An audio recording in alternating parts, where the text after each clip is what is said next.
नमस्कार दोस्तों, स्वागत है आपका फोकल न्यूज में। केंद्रीय वित्त मंत्री निर्मला सीतारमण ने आज देश का आम बजट पेश किया। वित्त मंत्री ने कहा कि भारतीय अर्थव्यवस्था चमकता सितारा है। उन्होंने बताया कि गरीब खाद्यान्न योजना 1 साल के लिए बढ़ाई गई है।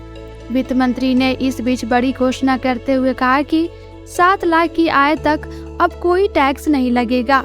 उन्होंने नए टैक्स स्लैब की भी घोषणा की। बजट भाषण में वित्त मंत्री ने कहा कि पैन अब राष्ट्रीय पहचान पत्र के रूप में जाना जाएगा। बजट में घोषणा की गई कि इलेक्ट्रिक वाहन, ऑटोमोबाइल, खिलौने और देसी मोबाइल सस्ते होंगे। वहीं चिमनी, कुछ मोबाइल फोन और कैमरे के लेंस, सिगरेट, सोना, चांदी, प्लेटिनम महंगा होगा। वित्त मंत्री ने आगे कहा कि 2014 से सरकार के प्रयासों ने सभी नागरिकों के जीवन को बेहतर बनाया है। प्रति व्यक्ति आय दोगुनी से अधिक बढ़कर 1.97 लाख रुपए हो गई है। इन 9 वर्षों में भारतीय अर्थव्यवस्था आकार में 10वें से 5वें स्थान पर पहुंच गई है। वित्त मंत्री ने घोषणा की कि युवा उद्यमियों द्वारा कृषि स्टार्टअप को प्रोत्साहित करने के लिए कृषि कोष बनाया जाएगा। वहीं पर्यटन को बढ़ावा देने के लिए मिशन मोड पर काम किया जाएगा। अगले साल लोकसभा चुनाव होने के चलते मोदी सरकार के लिए यह बजट काफी अहम माना जा रहा था। आम चुनाव से पहले मोदी सरकार का यह आखिरी पूर्ण बजट होने के चलते लोगों और कॉरपोरेट सेक्टर को भी इससे बड़ी उम्मीदें थी।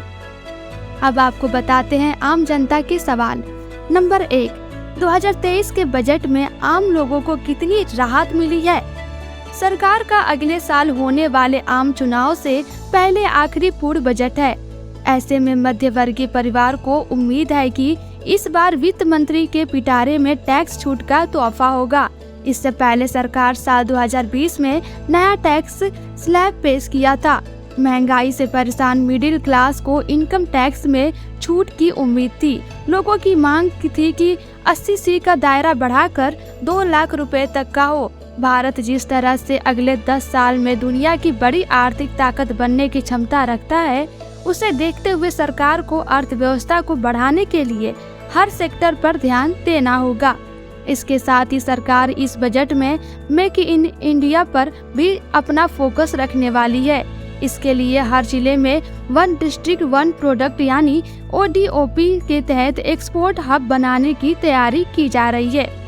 नंबर 2, सरकार ने 50 नए एयरपोर्ट बनवाने का ऐलान किया है। क्या इससे आम लोगों को फायदा होगा? मोदी सरकार ने देश को बड़ा तोहफा दिया है। केंद्र सरकार ने ऐलान किया है कि देश में नए 50 एयरपोर्ट खोले जाएंगे। वित्त मंत्री निर्मला सीतारमण ने बजट पेश करते हुए कहा कि देश में 50 अतिरिक्त हवाई अड्डे, हेलीपैड बनाए जाएंगे। इसके साथ ही सरकार उन्नत लैंडिंग को पुनर्जीवित करने का काम करेगी। सरकार ने 50 नए हवाई अड्डों को खोलने का ऐलान अपनी UDAN योजना को और बढ़ावा मिलने की उम्मीद के तहत किया है, जिसका उद्देश्य देश भर में क्षेत्रीय कनेक्टिविटी में सुधार करना होगा। इतनी बड़ी संख्या में नए एयरपोर्ट का बनाना आम लोगों के जीवन में बड़ा बदलाव लाएगा। इससे लाखों लोगों को नए रोजगार मिलेंगे। लोग आपस में ज्यादा कनेक्टेड होंगे। विदेशों की विदेशी करेंसी भी ज्यादा मात्रा में आएगी। टूरिज्म को भी बढ़ावा मिलेगा व भारत के विदेशों से संबंधों में भी मजबूती आएगी। नंबर 3, महिला कल्याण के लिए सरकार ने बजट 2023 में जो बड़ा कदम उठाया है, इससे महिलाओं को कितनी मदद मिलेगी? महिलाओं को आर्थिक सशक्त बनाने के लिए अमृतकाल के बजट 2023-24 में पहली बार महिला सम्मान बचत पत्र स्कीम की घोषणा की गई है। इसके अलावा बजट 2023-24 को पेश करते समय केंद्रीय वित्त मंत्री सीतारमण ने महिलाओं का जिक्र करते हुए कहा कि ग्रामीण महिलाओं को 81 लाख स्वयं सहायता समूहों से जोड़ा गया है, जबकि इन समूहों को अगले स्तर पर ले जाने के लिए योजना बनाई जा रही है। साथ ही उन्होंने कहा कि भविष्य में बड़े स्तर पर इस समूह से महिलाओं को जोड़ा जाएगा। यह केंद्र सरकार की महिलाओं के लिए एक आर्थिक पहल है। महिला सम्मान बचत योजना के तहत महिलाएं 2 लाख तक का निवेश कर सकती हैं, जबकि महिला सम्मान बचत पत्र योजना 2025 तक ही लागू रहेगी। हालांकि इस 2 लाख के जमा पर टैक्स में छूट मिलेगी। इसके साथ ही इस स्कीम से 7.5% का ब्याज मिलेगा। महिला सम्मान सेविंग सर्टिफिकेट को 2 साल के लिए लाया गया है। बजट 2023-24 में पहली बार महिला सम्मान बचत पत्र स्कीम की घोषणा की गई है। यह एक one time new saving scheme है। महिलाओं के सशक्तिकरण के लिए केंद्र और राज्य दोनों सरकार लगातार प्रयास कर रही है, क्योंकि महिलाओं के विकास से देश की आधी आबादी का विकास होता है, जबकि देश में महिलाओं की आबादी लगभग 49% है।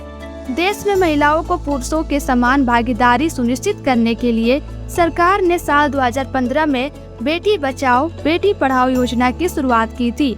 इसके अलावा पिछले बजट 2022-23 में महिलाओं और बच्चों के लिए एकीकृत विकास प्रदान करने के लिए 3 योजनाएं मिशन शक्ति, मिशन वात्सल्य, सक्षम आंगनबाड़ी महिला सम्मान बचत पत्र स्कीम से देश की महिलाएं अच्छी बचत कर सकती हैं। मतलब है कि महिलाएं अपना पैसा बचाने में अधिक मजबूत होंगी। इस योजना से महिलाओं को 2 लाख की बचत पर 7.5% का ब्याज मिलेगा, जबकि इस योजना से 2 साल तक महिलाओं को लाभ होगा। नंबर 4, इस बजट से देश की गरीब जनता को कितनी राहत मिलने वाली है।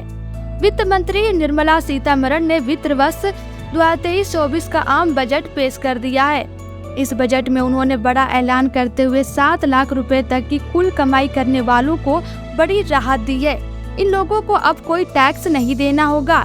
इसके अलावा इनकम टैक्स स्लैब की संख्या भी घटाकर 5 कर दी गई है।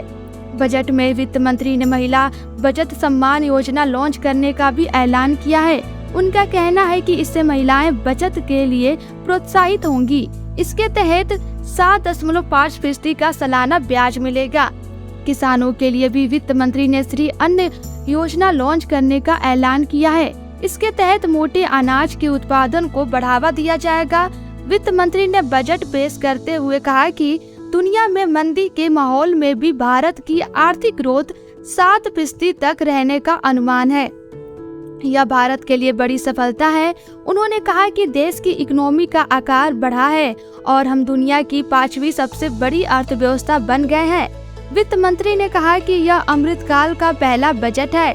बीते कुछ सालों में हमने इकोनॉमी को मजबूत करने के लिए जो नींव रखी थी, अब उस पर मजबूत इमारत खड़ा करने का मौका है। नंबर 5, युवाओं के लिए प्रधानमंत्री कौशल विकास योजना 4.0 भी लॉन्च करने का भी ऐलान किया है। इससे युवाओं को कितना फायदा होगा। लाखों युवाओं को कौशल बनाने के लिए प्रधानमंत्री कौशल विकास योजना 4.0 शुरू की जाए। विभिन्न राज्यों में 30 स्किल इंडिया इंटरनेशनल सेंटर स्थापित किए जाएंगे। 3 वर्षों में 47 लाख युवाओं को स्टाइपेंड सहायता प्रदान करने के लिए डायरेक्ट बेनिफिट ट्रांसफर यानी डीबीटी शुरू किया जाएगा।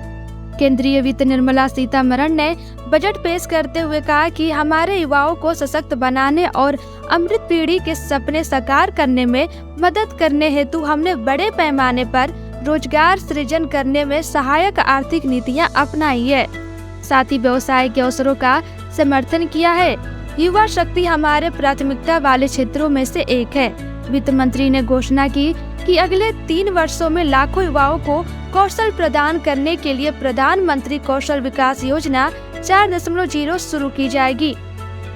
ऑन जॉब प्रशिक्षण, उद्योग साझेदारी और उद्योग की जरूरतों के साथ पाठ्यक्रमों के संरेखन पर जोर दिया जाएगा।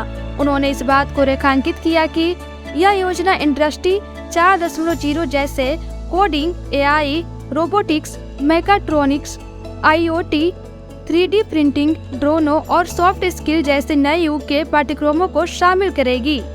अब बताते हैं 30 स्किल इंडिया इंटरनेशनल सेंटर के बारे में। वित्त मंत्री ने युवाओं को अंतर्राष्ट्रीय अवसरों के लिए कौशल प्रदान करने हेतु अलग अलग राज्यों में 30 स्किल इंडिया इंटरनेशनल सेंटर स्थापित करने का भी प्रस्ताव रखा।